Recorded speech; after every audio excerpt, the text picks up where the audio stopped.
Hello everyone. आज हम start करेंगे यूनिट नंबर 2। ये जो यूनिट नंबर 2 है वो हमने पहला जो यूनिट देखा था कॉम्प्लेक्स नंबर, बस उसी के बेस पे है पूरा, राइट। ये है कॉम्प्लेक्स इंटीग्रेशन। हमने पहला यूनिट देखा था। देन यूनिट नंबर 4 एंड 5 जो टोटल है वो पार्शियल डिफरेंशियल इक्वेशन के बेस पे है। गेटिंग? आज हम यहाँ पे स्टार्ट करेंगे कॉम्प्लेक्स इंटीग्रेशन। अभी ये है क्या, शॉर्ट में आपको समझाऊँ तो हमने इंटीग्रेशन तो किया ही है। मान लो किसका किया है ऐसा, एफ ऑफ एक्स कोई भी फंक्शन होता है एक्स के रिस्पेक्ट में, तो हम ये लिखते हैं। मान लो कि x1 टू x2 की लिमिट में किया, राइट। ये रेंज है। तो यहाँ पे जो सब कुछ मैंने लिखा है सब कुछ x के फॉर्म में है, सभी रियल है। ये x आप देखो किसके रिस्पेक्ट में कर रहे हैं, वो ये जो या हमारी जो लोअर एंड जो अपर लिमिट है वो सब कुछ क्या है, एक तो रियल नंबर में है। वही चीज़ हमें करनी है, इंटीग्रेशन ही करना है, लेकिन किसका, कॉम्प्लेक्स नंबर का करना है। मतलब हम क्या लिखेंगे, एफ ऑफ जेड लिखेंगे। एक्स की जगह पे जेड क्या है, एक हमारा कॉम्प्लेक्स नंबर। किसके रिस्पेक्ट में करेंगे, जेड के रिस्पेक्ट में। Lower limit 0 1 Z1 to Z2। ये जो सब कुछ जो मैंने लिखा यहाँ पे, ये फंक्शन, ये Z2 Z1, ये सभी क्या है, कॉम्प्लेक्स नंबर है। गेटिंग? यहाँ पे हमने जो सिंपल हम इंटीग्रेशन करते थे ऑर्डिनरी, वो एक रियल नंबर के लिए, हम देखेंगे अभी कॉम्प्लेक्स के लिए, राइट। अब कॉम्प्लेक्स में करेंगे क्या, ओके, मेन चीज़ ये है। तो एक बात याद रखना, कॉम्प्लेक्स के अंदर ये जो जेड है ना, जेड इक्वल टू क्या लिखते हैं हम, एक्स प्लस आई वाई। ओके। जो यहाँ पे बताता हूँ मैं, और एक कलर ले लेता हूँ। जेड इक्वल टू क्या लिखते हैं हम, एक्स प्लस आई वाई। कोई भी एक फंक्शन है, मान लो एफ ऑफ जेड, इसको हम डब्ल्यू भी लिखते थे, वो क्या है, u प्लस आयोटा वी। यहाँ पे u एंड v जो है वो क्या है, एक x एंड y के फॉर्म में फंक्शन ही है। यहाँ पे हम जो भी फंक्शन होगा वहाँ पे z की जगह पे हम क्या रखेंगे, x प्लस आई वाई। अब dz चाहिए तो इसका डिफ्रेंसिएशन कीजिए, तो क्या आएगा, dz इक्वल टू क्या लिखेंगे, dx प्लस आयोटा dy लिखेंगे। समझ में आया इनका, d z equal to d x plus iota d y. Okay. हमें यहाँ पे क्या करना है, एक प्रॉब्लम क्या है इंटीग्रेशन में कॉम्प्लेक्स के लिए, कि हमें यहाँ पे हमारे दो होता है ना, एक्स प्लस आयोटा वाई, तो या तो एक्स या तो वाई, दो में से एक ही वेरिएबल के रिस्पेक्ट में हम कर सकते हैं। गेटिंग? हमें क्या करना पड़ेगा, या तो पूरा जो है हमारा इंटीग्रल उसको या तो x में कन्वर्ट करना पड़ेगा या तो y में कन्वर्ट करना पड़ेगा, राइट। अब वो कन्वर्ट कैसे करेंगे हम, तो कोई ना कोई कंडीशन दी होती है। इंटीग्रेशन जो हम करते हैं तो अलोंग दी कर्व करते हैं। देखो मैं नेक्स्ट पेज पे जाता हूँ, देखो ये एक लाइन एक कर्व है। कोई भी इंटीग्रेशन करते हैं ना हम, तो कोई कर्व है, कोई सर्कल है, कोई लाइन है, तो वो पाथ के अलोंग में करते हैं। उसकी कोई ना कोई कंडीशन दी होती है, तो वो कंडीशन पे से हम पूरा जो इक्वेशन है उसको या तो x में या तो y में हम कन्वर्ट कर सकते हैं। तो ये इजी पोर्शन है, तो वो पहले मैं आपको बताता हूँ, राइट। ये जो पोर्शन है वो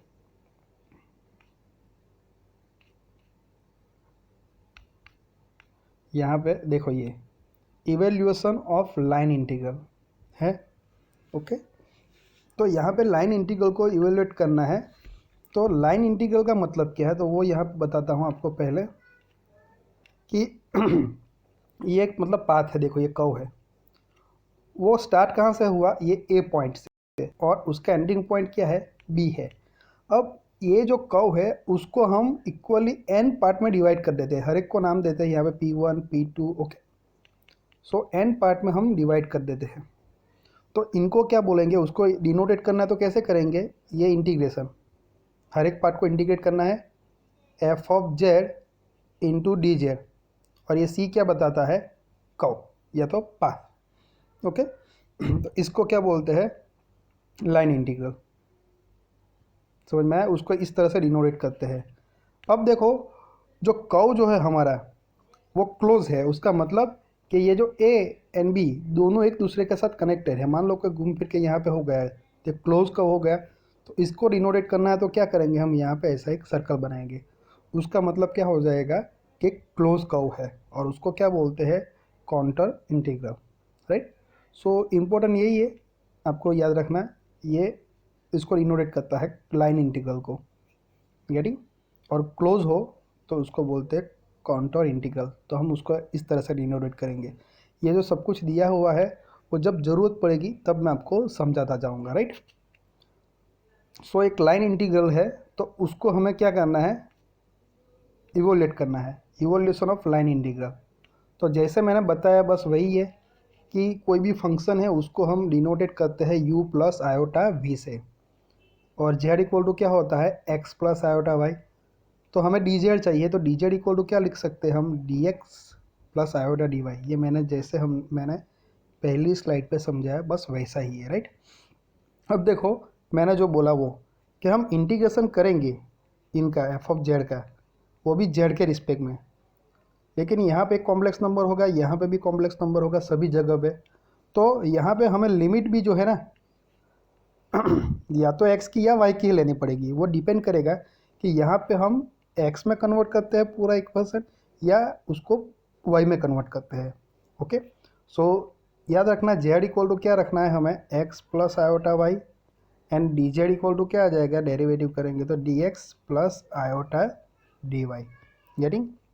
वो रखेंगे एंड देन कन्वर्ट करना है तो कहाँ से करेंगे, जैसे मैंने बोला कि हमें जो ये लाइन इंटीग्रेशन फाइंड करना है तो वो कोई ना कोई कर्व, लाइन या सर्कल के अलोंग में ही होगा उसके, राइट। सो उसका कोई ना कोई इक्वेशन दिया होता, मीन्स कंडीशन दी होगी, तो वहाँ से हम ये कन्वर्जन करेंगे x टू y या तो y टू x, आप जो भी करो तो चलेगा, राइट। अब यहाँ पे और एक कॉन्सेप्ट है बहुत यूजफुल है, वो आपको बताता हूँ, नोट में लिखा है देखो कि if f of z is analytic in a simply connected domain D. Okay, connected domain हमने पहले ही देखा था स्टार्टिंग में, बहुत पहले। Then the line integral is independent of the path. उसका मतलब क्या है कहने का कि जो हमारा एफ ऑफ जेड फंक्शन दिया होता है वो कैसा होना चाहिए, एनालिटिक। उसका मतलब क्या होता है, एनालिटिक होना चाहिए मीन्स वो डिफरेंशिएबल होना चाहिए, यानी उसका डेरिवेटिव मिलना चाहिए।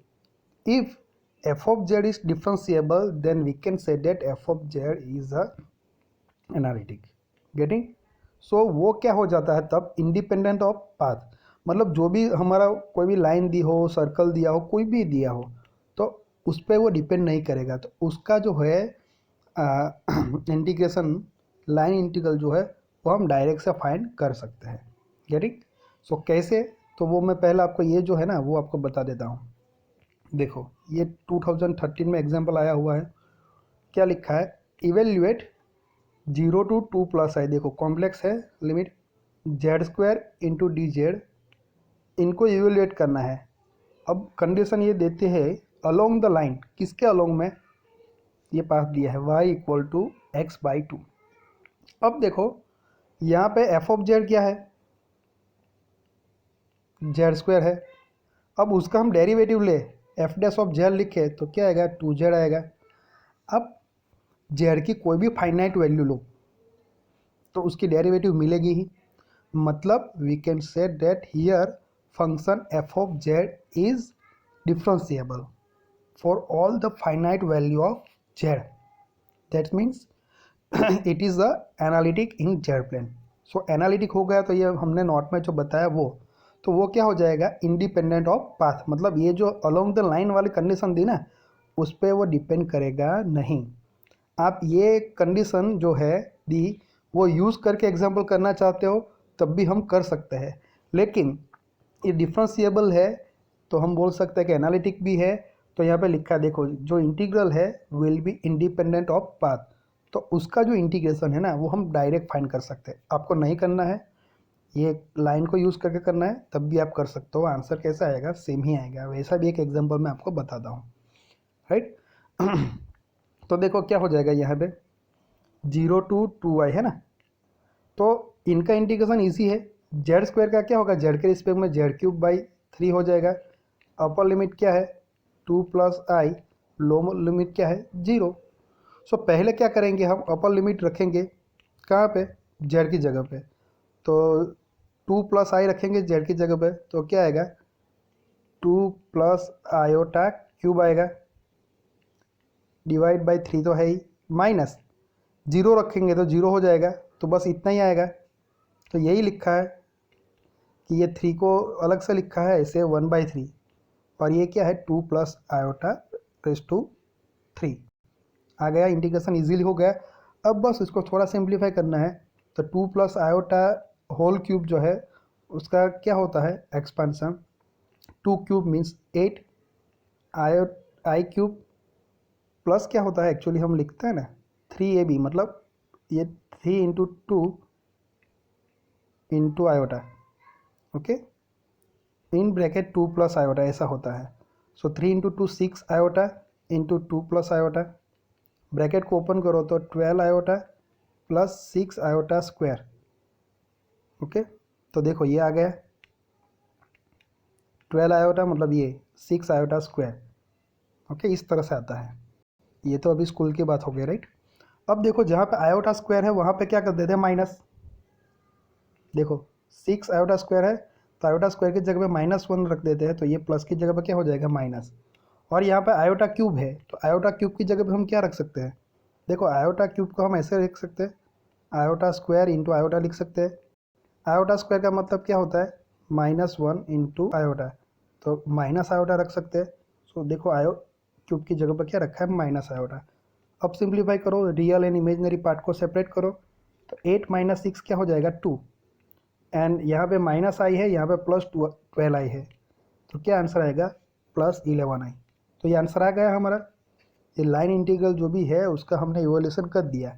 यहाँ पे हमने ये लाइन को यूज़ किया, अलोंग द लाइन जो भी है वो कंडीशन यूज़ की नहीं की। क्यों नहीं की, क्योंकि ये हमारा इंटीग्रल जो है वो इंडिपेंडेंट ऑफ पाथ है, ये पाथ पे डिपेंड करता नहीं है। क्यों नहीं करता है, क्योंकि ये डिफरेंशिएबल है, मतलब कि वो एनालिटिक है इसीलिए। तो ये जो नोट में दिया है वो मैंने आपको पहले बता दिया है, गेटिंग। सो अब हम नेक्स्ट एग्जांपल देखते हैं जो एग्जाम में आया हुआ है। मान लो कि ये एग्जांपल है, ये देखो 2014 में आया, इंटीग्रेशन करना है किसका, इसका, where c is the shortest path from 1 plus iota to 3 plus 2i। So ये c एक पाथ दिया है हमें किसके बीच में, तो ये हम ड्रॉ करेंगे एक्स वाई प्लेन पे, राइट।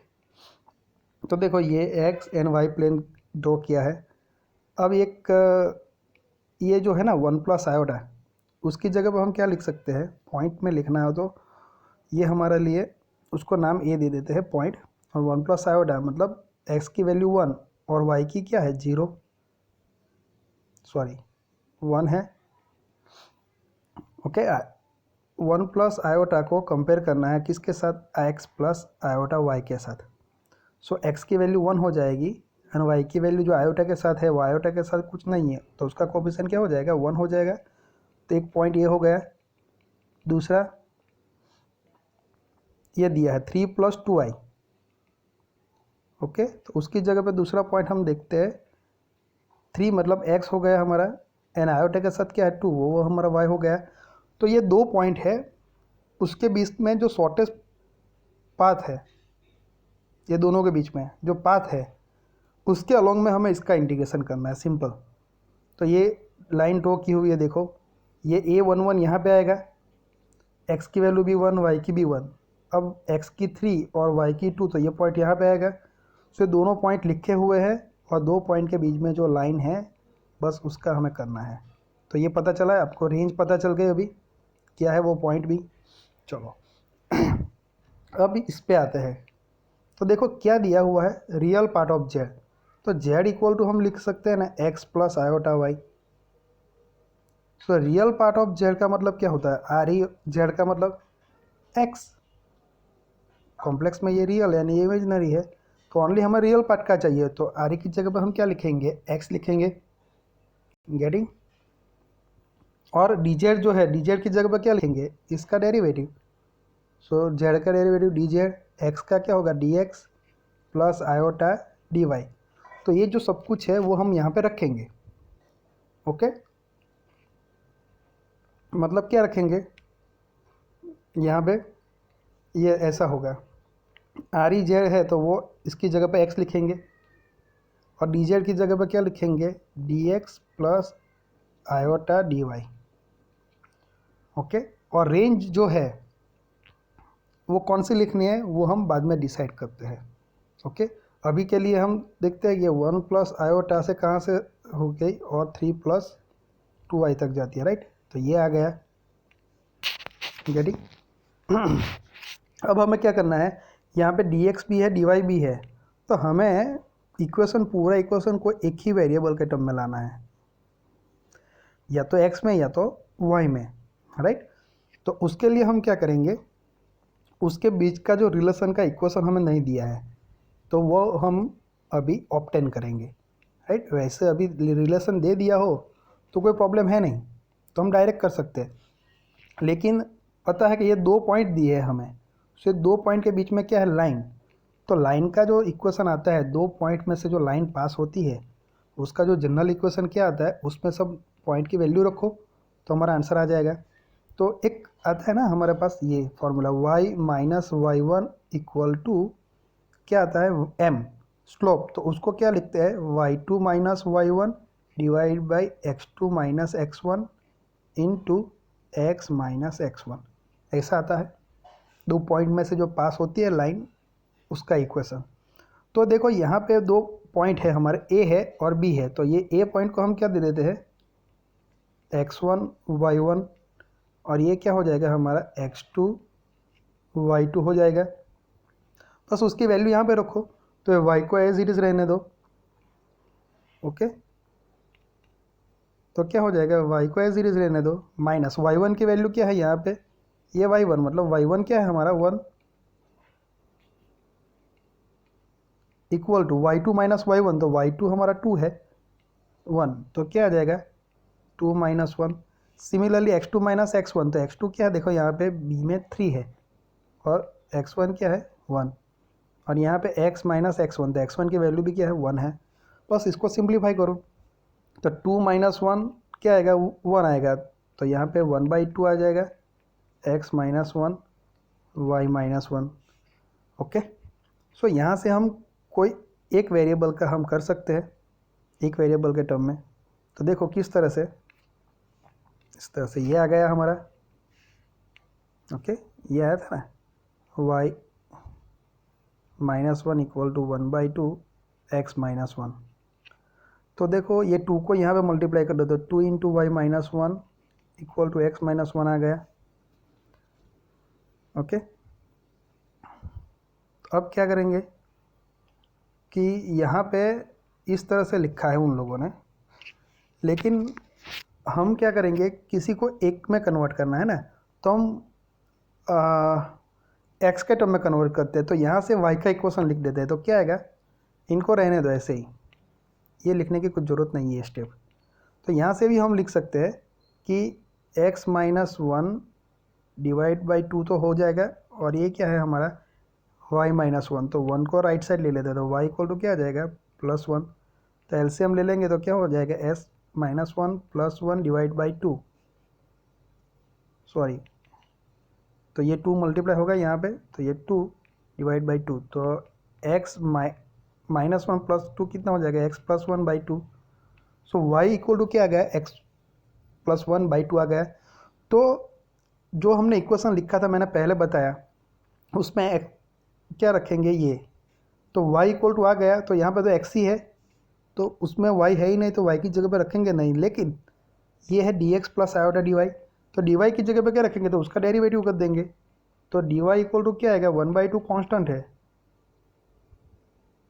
ओके, और ये x प्लस 1, तो क्या हो जाएगा x का dx और 1 का 0, तो ये आंसर आएगा हमारा dx/2। सो dy की जगह पे हम क्या करेंगे 1/2 dx रखेंगे।